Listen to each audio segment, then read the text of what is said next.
Hello hi നമസ്കാരം. യാത്രകൾ നമ്മളെ ആദ്യം വിസ്മയിപ്പിച്ച് മിണ്ടാതാക്കും. അതിനുശേഷം നമ്മളെ ഒരു കഥാകാരനാക്കും. നമ്മൾ ഈ ലോക ഭൂപടത്തിന്റെ പല രാജ്യങ്ങളിലൂടെ സഞ്ചരിക്കുമ്പോൾ അവിടുത്തെ ഭാഷ, സംസ്കാരം, ഭൂപ്രകൃതി, സമ്പദ് വ്യവസ്ഥ, വിദ്യാഭ്യാസം, അവിടുത്തെ സാധ്യതകൾ, ഇതിനെക്കുറിച്ചൊക്കെ വലിയ അനുഭവങ്ങളാണ് ആ യാത്രകൾ നമുക്ക് പ്രദാനം ചെയ്യുന്നത്. 24 പ്രേക്ഷകർക്കായി ഒരു പുതിയ പ്രോഗ്രാം, ഏറെ പ്രയോജനകരമായ ഒരു പ്രോഗ്രാം ഞങ്ങൾ കൊണ്ടുവരികയാണ്. ഇതിന്റെ പേര് ഗ്ലോബൽ ഇൻസൈറ്റ്സ് വിത്ത് മാസ്റ്റർ കൺസൾട്ടന്റ് എന്നാണ്. 29 രാജ്യങ്ങളിലൂടെ സഞ്ചരിച്ച് തന്റെ ആധികാരികമായ അറിവ് നമ്മളിലേക്ക് പകർന്നു തരാൻ നമ്മോടൊപ്പമുള്ളത് ശ്രീ ദിലീപ് രാധാകൃഷ്ണനാണ്. അപ്പൊ അദ്ദേഹത്തോടൊപ്പം നമ്മൾ 29 എപ്പിസോഡുകളിലൂടെ ഇങ്ങനെ ഒരു യാത്ര പോവുകയാണ്. ആ യാത്രയിലൂടെ ഓരോ രാജ്യങ്ങൾ, അവിടെ എന്തുണ്ട്, എന്താണ് നമുക്ക് സാധ്യതകൾ, ഇതൊക്കെ അദ്ദേഹം പറഞ്ഞു തരും. അപ്പൊ നമുക്ക് ആ യാത്രയിലേക്ക് പോയാലോ. ആദ്യം നമ്മൾ പോകുന്നത് മധ്യ യൂറോപ്യൻ രാജ്യമായ ചെക്ക് റിപ്പബ്ലിക്കിലേക്കാണ്. അപ്പൊ നമുക്ക് ശ്രീ ദിലീപ് രാധാകൃഷ്ണനോട് ഈ കാര്യങ്ങൾ ചോദിച്ചറിയാം. Welcome. Thank you. Santhosh George Kulangara sir, യാത്ര എന്ന് പറയുന്നതിന് മലയാളികൾക്കൊരു പര്യായമാണല്ലോ. അപ്പൊ അദ്ദേഹത്തിന്റെ ഒരു വീഡിയോ ഞാൻ കണ്ടിരുന്നു. അപ്പൊ അദ്ദേഹം പറയുന്നത്, നിങ്ങൾക്ക് എന്തെങ്കിലും ഒരു സാഹചര്യം ഉണ്ടെങ്കിൽ നിങ്ങൾ യൂറോപ്പ് ഒന്ന് സന്ദർശിക്കണം. അപ്പൊ ഇത്രയ്ക്ക് ആകർഷണീയമായി എന്താണ് യൂറോപ്പിലുള്ളത്? മാത്രവുമല്ല, ഇങ്ങനെ 29 രാജ്യങ്ങളിൽ യാത്ര ചെയ്ത് ഈ കാര്യങ്ങളൊക്കെ ആളുകളിലേക്ക് എത്തിക്കണം എന്നൊരു തോന്നലുണ്ടല്ലോ. അപ്പൊ പലരും പല ആവശ്യങ്ങൾക്കൊക്കെയാണ് പോകുന്നത്. പക്ഷെ ഇങ്ങനെ യാത്ര ചെയ്തിട്ട് അവിടുത്തെ ആധികാരികമായ വിവരങ്ങൾ, സാധ്യതകളൊക്കെ ആളുകളിലേക്ക് എത്തിക്കുക എന്ന് പറയുന്നത് ഒരു നല്ല ലക്ഷ്യം തന്നെയാണ്. എന്തായിരുന്നു യാത്രകളുടെ ഉദ്ദേശം? എന്താണ് യൂറോപ്പ് നമുക്ക് വേണ്ടിയിട്ട് ഒളിപ്പിച്ചു വെച്ചിരിക്കുന്നത്? ആദ്യം ഒന്നാമത്തെ കാര്യം, പേഴ്സണലി ഞാൻ യാത്ര വളരെ ഇഷ്ടപ്പെടുന്ന ഒരു വ്യക്തിയാണ്. ആദ്യകാലത്തെ യാത്രകളൊന്നും പലപ്പോഴും ഒരു നാട് കാണുക എന്നുള്ളതിനപ്പുറത്തേക്കൊന്നും ഉണ്ടായിരുന്നില്ല. പിന്നെ ഈ ഒരു ഇൻഡസ്ട്രിയിലേക്ക് എത്തിയ ശേഷമാണ് ഞാൻ ആലോചിച്ചത്, കുറെ രാജ്യങ്ങള് ഒരു നമ്മളെ എക്സ്പ്ലോർ ചെയ്യാതെ വിട്ടുപോയിട്ടുണ്ട് എനിക്ക് തോന്നുന്നു. അതായത് വളരെ നല്ല പെർ ക്യാപിറ്റ ഇൻകമുള്ള, വളരെ നല്ല മിനിമം വേജ് കൊടുക്കുന്ന, കുട്ടികൾക്ക് നല്ല കരിയർ ബിൽഡ് ചെയ്യാൻ പറ്റുന്ന ഒരുപാട് ഓപ്ഷൻസ് നടത്തും. ആ യാത്രകൾ എനിക്ക് തന്ന ഒരുപാട് നല്ല ഫ്രണ്ട്ഷിപ്പുകളുണ്ട് പല രാജ്യങ്ങളിലായിട്ട്. അവരിൽ നിന്ന് ഈ ഇൻഫർമേഷൻ കിട്ടിയത് എനിക്കൊരു വലിയൊരു അറിവായിരുന്നു. അപ്പൊ എന്റെ യാത്രയുടെ തലം പിന്നെ മാറ്റി. നാട് കാണുക എന്നതിനപ്പുറത്തേക്ക് അവിടെ നിന്ന് കുറെ കാര്യങ്ങൾ പഠിക്കാനും, ഈ ഒരു ഇൻഡസ്ട്രിയിലേക്ക് പുറത്തേക്ക് പഠിക്കാൻ പോകുന്ന കുട്ടികളുടെ ഈ ഒരു സ്റ്റഡി അബ്രോഡ് എന്ന് പറയുന്ന ഒരു ആസ്പിരന്റിനെ സംബന്ധിച്ചിടത്തോളം അവർക്ക് പകർന്നു കൊടുക്കാൻ പല വേരീഡ് ആയിട്ടുള്ള ഡയമെൻഷൻസിലുള്ള അറിവ് നമുക്ക് പോസിബിൾ ആണ് ഇവിടെ നേടാന്ന് എനിക്ക് മനസ്സിലായി. ഞാൻ നേടിയ അറിവ് ഞാൻ അത് ഷെയർ ചെയ്യുന്നു എന്നതാണ് കറന്റ് ഞാനിപ്പോ ചെയ്യുന്നത്. പിന്നെ യൂറോപ്പ് എന്തുകൊണ്ടാണ് അത്രയും മനോഹരം എന്ന് ചോദിച്ചാൽ, എനിക്ക് തോന്നുന്നു നമ്മുടെ നാട് മനോഹരമായി എടുത്തത്, ഇപ്പൊ സിംഗപ്പൂർ അല്ലെങ്കിൽ മാൽഡീവ്സ്, ഇതൊക്കെ ടൂറിസത്തിന്റെ മുകളിൽ മാത്രം ജീവിച്ചു പോകുന്ന ഒരുപാട് രാജ്യങ്ങളില്ലേ അങ്ങനത്തെ. നമുക്കും ശരിക്കും കേരളത്തിനെ നോക്കുകയാണെങ്കിൽ തന്നെ എത്രയോ സ്കോപ്പ് ഉണ്ട് അതിന്.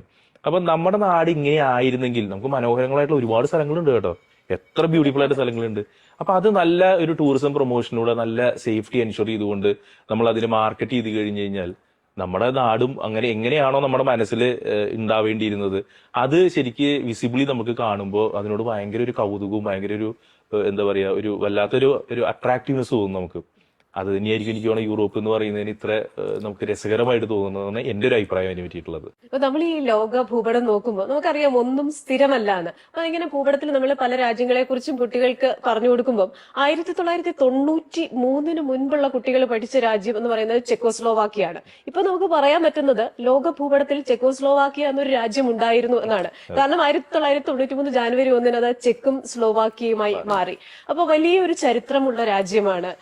വളരെ ട്രഡീഷണൽ ആയിട്ടുള്ള ബിൽഡിങ്സും ഒരുപാട് കൗതുകങ്ങൾ ഒളിപ്പിച്ചു വെച്ചിരിക്കുന്ന ഒരു രാജ്യമാണ് ഈ ചെക്ക് റിപ്പബ്ലിക് എന്ന് പറയുന്നത്. അതേസമയം തന്നെ അതിന് അതിന്റേതായ വലിയ പ്രത്യേകതകളുമുണ്ട്. രണ്ടാം ലോക മഹായുദ്ധ കാലത്ത് അനുഭവിച്ച പ്രശ്നങ്ങളുണ്ട്. പിന്നെ ഈ പറയുന്ന 1989 വെൽവെറ്റ് റെവല്യൂഷൻ ഉണ്ട്. ചെക്ക് റിപ്പബ്ലിക്കിലൂടെ യാത്ര ചെയ്തപ്പോൾ നമുക്ക് പെട്ടെന്ന്, നമ്മൾ വിദ്യാഭ്യാസത്തെ കുറിച്ചാണല്ലോ കൂടുതൽ പറയുന്നത്, അവിടുത്തെ ഒരു വിദ്യാഭ്യാസത്തിന്റെ സാധ്യതകൾ എന്തൊക്കെയാണ്? മനോഹരങ്ങളായിട്ടുള്ള ഒരുപാട് സ്ഥലങ്ങൾ, ഇപ്പൊ ബൊഹീമിയൻസ് പാരഡൈസ് എന്നൊക്കെ പറയുന്ന ജർമ്മനി ബോർഡറിലേക്ക് നിൽക്കുന്ന സ്ഥലങ്ങളുണ്ട്. കുറെ കാര്യങ്ങൾ എന്റെ യാത്ര പലപ്പോഴും നാട് കാണാനായിട്ടുള്ള മാറി, പലപ്പോഴും അവിടുത്തെ കാര്യങ്ങൾ, എങ്ങനെയാണ് അവിടുത്തെ എക്കണോമി, എന്തൊക്കെയാണ് എക്കണോമിയുടെ പല രീതിയിൽ തട്ടിൽ ജീവിക്കുന്ന ആൾക്കാരെ വേണ്ടി പറയാനുള്ളത് എന്ന ഡയറക്ഷനിൽ ഓറിയന്റ് ചെയ്തുകൊണ്ടാവാം. കുറെ സ്ഥലങ്ങൾ സത്യം പറഞ്ഞാൽ ടൂറിസത്തിന് നോക്കുകയാണെങ്കിൽ ഞാനൊരു നല്ല അല്ലെങ്കിൽ കറക്റ്റ് ആളായിരിക്കണം എന്നില്ല. പക്ഷെ എഡ്യൂക്കേഷനെ സംബന്ധിച്ചിടത്തോളം ഫാസിനേറ്റിംഗ് ആയിട്ടുള്ള ഒരുപാട് കാര്യങ്ങൾ അവിടെ കാണാൻ പറ്റും. ഉദാഹരണത്തിനാണ് ഇപ്പോൾ ഷാൾസ് യൂണിവേഴ്സിറ്റി. അവിടെ പോയപ്പോഴാണ് അതിന്റെ ചരിത്രം പഠിക്കുന്നത്. 400 വർഷത്തിൽ പരം പഴക്കമുള്ള യൂണിവേഴ്സിറ്റിയാണത്. ഓരോ വേൾഡ് വാറിന്റെ സമയങ്ങളിൽ ചില ഒരു ഓപ്പറേഷൻസ് മാറ്റി നിർത്തി എന്നതിനപ്പുറത്തേക്ക് അതിന്റെ പാരമ്പര്യം നോക്കുകയാണെങ്കിൽ 100 കണക്കിന് വർഷം പഴക്കമുണ്ടെന്ന് അർത്ഥം. അവിടെയാണ് ഐൻസ്റ്റീൻ തിയറി ഓഫ് റിലേറ്റിവിറ്റി കണ്ടുപിടിക്കുന്നതിന് മുന്നേ പ്രൊഫസറായിട്ട് അവിടുത്തെ ഡിപ്പാർട്ട്മെന്റ് വർക്ക് ചെയ്തിട്ടുള്ളത്. അപ്പൊ അവരൊക്കെ സഞ്ചരിച്ച വഴികളിലൂടെ നമ്മൾ നടക്കുമ്പോൾ നമുക്കൊരു പ്രത്യേക ഒരു അനുഭൂതിയാണ്. അതായത് ലോകം തന്നെ ആരാധിക്കുന്ന അല്ലെങ്കിൽ മാതൃകയാക്കേണ്ട ആൾക്കാർ ജീവിച്ചിരുന്നു, ഇവിടെയാണ് അവർ വർക്ക് ചെയ്തിരുന്നത്, ഇവിടെയാണ് അവര് പഠിപ്പിച്ചിരുന്നത്, അത്രയും പ്രഗത്ഭരായിട്ടുള്ള ആൾക്കാർ നടന്ന വഴികൾ എന്നൊക്കെ പറയുമ്പോൾ നമുക്ക് ഒരു പ്രത്യേക ഒരു ഫീലിംഗ് തന്നെയാണ്. അത് പറഞ്ഞറിയിക്കാൻ തന്നെ വയ്യാന്നർത്ഥം. അയ്യോ, അത് കറക്റ്റാ പറയുന്നത്. കാരണം നമ്മൾ യുഎസിൽ പോകുമ്പോൾ തോമസ് ആൽവ എഡിസന്റെ അദ്ദേഹം ജീവിച്ചിരുന്ന വീട്, അപ്പൊ ആ വീട് കാണുമ്പോൾ നമ്മുടെ മനസ്സിലേക്ക് ഇങ്ങനെ ഒരു റീല് പോലെയാണ് പല കാര്യങ്ങളും. നമ്മള് അദ്ദേഹത്തെ കുറിച്ച് പഠിച്ച കാര്യങ്ങൾ, തോമസ് ആൽവ എഡിസന്റെ അമ്മ പ്രിൻസിപ്പൽ എഴുതിയ ആ ലെറ്റർ കുറെ കാലം മറച്ചു വെച്ചു എന്ന് പറഞ്ഞ പോലെ ഈ പറയുന്ന ചാൾസ് യൂണിവേഴ്സിറ്റി സന്ദർശിച്ചപ്പം ഈ ചെറിയ ക്ലാസ്സുകളിൽ നമ്മൾ പഠിച്ച അല്ലെങ്കിൽ ഉപരിപഠന സമയത്തൊക്കെ പഠിച്ച പല കാര്യങ്ങൾ, ആൽബർട്ട് ഐൻസ്റ്റീനെ കുറിച്ചുള്ള ഓർമ്മകൾ, അങ്ങനെ പല കാര്യങ്ങളും. അപ്പൊ അത്രയും പ്രമുഖരായ വ്യക്തികൾ പഠിച്ച സ്ഥലത്തേക്ക് നമ്മൾ പോകുമ്പോൾ മറ്റു വിദ്യാർത്ഥികൾക്കും ആ ഒരു ഓപ്പർച്യൂണിറ്റി അല്ലെ സാധ്യത എന്ന് പറയുന്നത് ചിലപ്പോൾ ഒരു വലിയ ലോകത്തിന്റെ ഒരു വാതിലായിരിക്കില്ലേ? ഡെഫിനറ്റ്ലി. അതായത് യൂറോപ്പ് ആൾക്കാർ എക്സ്പ്ലോർ ചെയ്തിട്ടില്ല എന്ന് പറയും. ഇപ്പൊ ചെക്ക് റിപ്പബ്ലിക്കിൽ ഈ യൂണിവേഴ്സിറ്റികൾ, ബെർണ യൂണിവേഴ്സിറ്റീസ് ഉണ്ട്, അല്ലെങ്കിൽ ഓസ്ട്രാവ യൂണിവേഴ്സിറ്റി ഉണ്ട്, എത്രയോ നല്ല യൂണിവേഴ്സിറ്റികളുണ്ട്, എത്രയോ പാരമ്പര്യമുള്ള യൂണിവേഴ്സിറ്റികൾ ചെക്കിലുണ്ട്.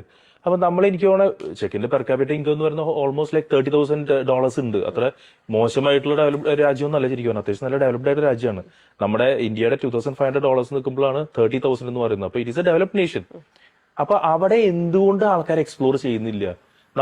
എനിക്ക് തോന്നുന്നത് ഭാഷയുടെ പ്രശ്നം, നമ്മൾ എന്തെല്ലാം പ്രശ്നങ്ങൾ തരണം ചെയ്യുന്ന വ്യക്തികളാണ്, എന്തെല്ലാം കാര്യങ്ങൾ പഠിക്കുന്നു, ടെക്നിക്കൽ നോളജോ അല്ലെങ്കിൽ മറ്റ് എന്തെല്ലാം കാര്യങ്ങളിലൂടെ ക്ലാസ് റൂമിലൂടെ 3-4 വർഷം പഠിക്കുന്ന ആൾക്കാരാണ്. ഒരു ഭാഷ പഠിച്ചെടുക്കാൻ എന്നുള്ള ഒരു പേടി കൊണ്ട് അതില്ലെങ്കിൽ നമുക്കൊരു കരിയർ കിട്ടില്ല എന്നുള്ള പേടിയുണ്ട് നമ്മൾ ഇതൊക്കെ വാതിലുകൾ അടക്കിയാണ്. അപ്പൊ അത് അടയ്ക്കേണ്ട ആവശ്യമില്ല. ഞാനത് യാത്രകൾ ചെയ്യുന്നതും അതിന്റെ വീഡിയോസ് കുട്ടികൾക്ക് അയച്ചു കൊടുക്കുന്നതിന്റെ പ്രധാന റീസൺ എന്ന് പറയുന്നത്, നിങ്ങൾ പോകൂ, നിങ്ങൾ എക്സ്പ്ലോർ ചെയ്യൂ.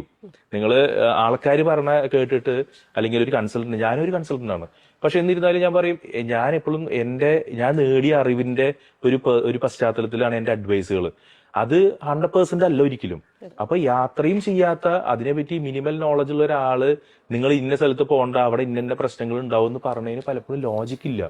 അപ്പൊ വിത്ത് എവിഡൻസ് കുട്ടികൾക്ക് കാര്യങ്ങൾ പറഞ്ഞു കൊടുക്കുക. അവിടെ ആ സമൂഹത്തിന്റെ പല തട്ടിൽ ജീവിക്കുന്ന ആൾക്കാര് അവരെങ്ങനെ ഈ യൂണിവേഴ്സിറ്റി നോക്കി കാണുന്നു, അവിടുത്തെ വിദ്യാഭ്യാസത്തിന്, അവിടുത്തെ കരിയറിന് എങ്ങനെയാണ് അവർ പറയുന്നത്, ഈ കാര്യങ്ങൾ മുഴുവൻ തന്നെയാണ് ഞാൻ പലപ്പോഴും കുട്ടികളിലേക്ക് എത്തിക്കാറുള്ള ന്യൂസ് ആയിട്ടുള്ള. അപ്പൊ എനിക്ക് തോന്നുന്നത് ഈ പേടി, നമ്മുടെ ഉള്ളിൽ പേടി, ഭാഷ പ്രശ്നമാവുമോ, അല്ലെങ്കിൽ അവിടെ എങ്ങനെയായിരിക്കും ആളുകൾ, ആ അൺസർട്ടനിറ്റിയും അല്ലെങ്കിൽ നമ്മുടെ ഉള്ളിലെ ഒരു ഒരു ഇൻസെക്യൂരിറ്റിയും, ഇത് രണ്ടുമാണ് പുതിയ ഓപ്ഷൻസ് എക്സ്പ്ലോർ ചെയ്യാതിരിക്കാനും ഈ ചെക്ക് റിപ്പബ്ലിക് പോലത്തെയോ അല്ലെങ്കിൽ മറ്റനേകം ഓപ്ഷൻസ് നമ്മുടെ മുന്നിൽ ഒരിക്കലും തെളിയാത്തതിന് റീസൺ അതാണ്. നമ്മൾ ഇന്നത് മാറ്റിയോ എനിക്ക് തോന്നുന്നത് ഈ പറഞ്ഞ ഓപ്ഷൻസ് മുഴുവൻ നമ്മുടെ മുന്നിലെത്തും.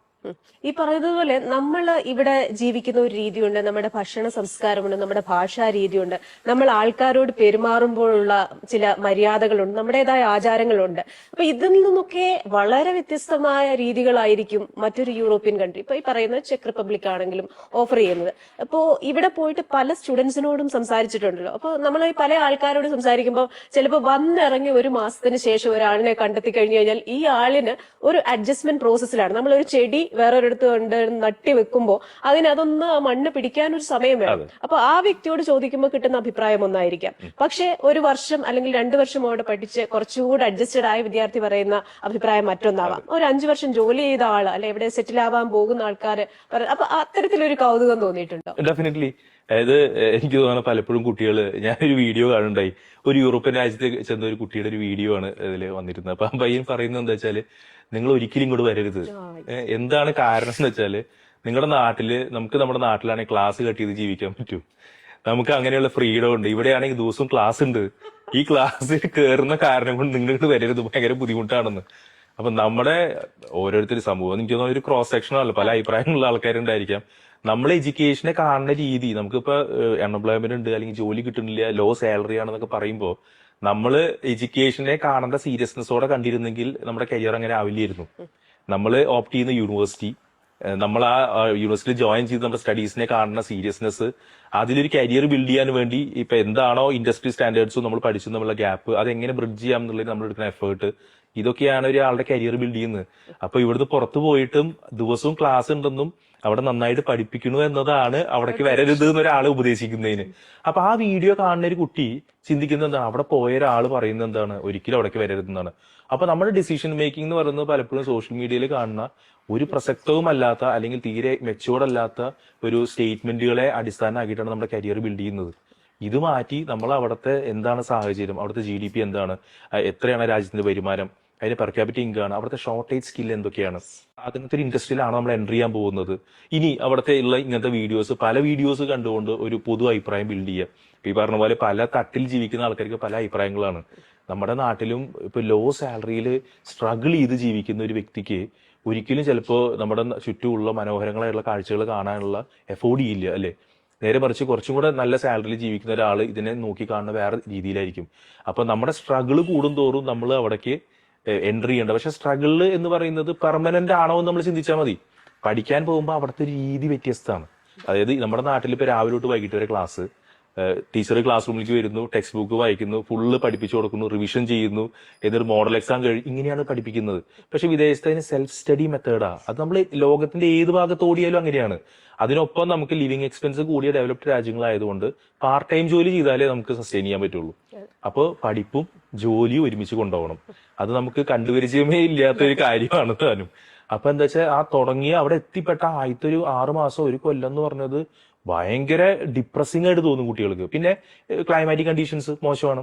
ഇപ്പൊ ഞാൻ പറയും, പുറത്തേക്ക് പഠിക്കാൻ പോവുക എന്ന് പറയുന്നത് സാധാരണ ഒരു മെന്റൽ പവറുള്ള കുട്ടിക്ക് പറ്റിയതല്ല. നല്ല എബോ ആവറേജ് ആയിട്ട് തന്നെ വിൽ പവർ വേണം, ഒരു ഡിറ്റർമിനേഷൻ വേണം. അങ്ങനെയുള്ള ആൾക്കാർക്കുള്ളതാണ് ശരിക്കും അത്.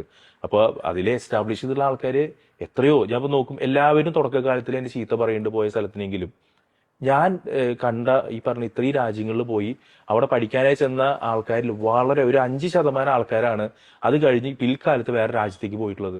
ഇവരൊക്കെ അവിടെ സെറ്റിൽ ചെയ്തിട്ടുള്ളതാണ്. അവർക്കൊരു നെറ്റ്വർക്ക് ഉണ്ട്, ഫ്രണ്ട് സർക്കിൾ ഉണ്ട്, and they are happy with it.